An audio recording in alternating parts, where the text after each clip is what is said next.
Third international water colour festival 2023লৈ ভাৰতবৰ্ষৰ পৰা নিৰ্বাচিত হোৱা কোকৰাঝাৰৰ ৰাছিদুল ইছলামক আজি উষ্ম সম্বৰ্ধনা জ্ঞাপন কৰা হয়।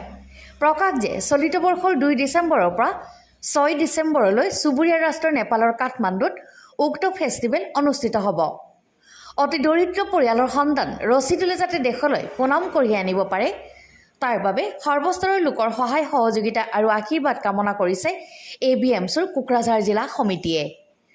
অসমৰ সুযোগ্য সন্তান ৰছিদুল ইছলাম ABMCৰ মাগুৰমাৰী আঞ্চলিক সমিতিৰ সভাপতি বুলি জানিব পৰা গৈছে।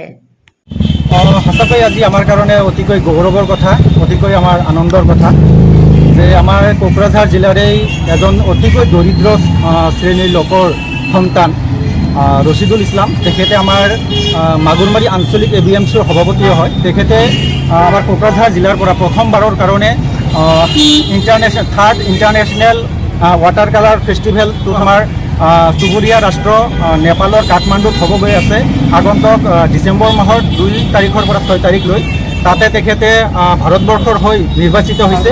আমি তেখেতৰ নিৰ্বাচনত আমি অতিকৈ আনন্দিত হৈছোঁ, গৌৰৱান্বিত হৈছোঁ আৰু তেখেতক এই চেগতে আমি ABMCৰ কোকৰাঝাৰ জিলা সমিতিৰ তৰফৰ পৰা শুভেচ্ছা আৰু অভিনন্দন জ্ঞাপন কৰিছোঁ।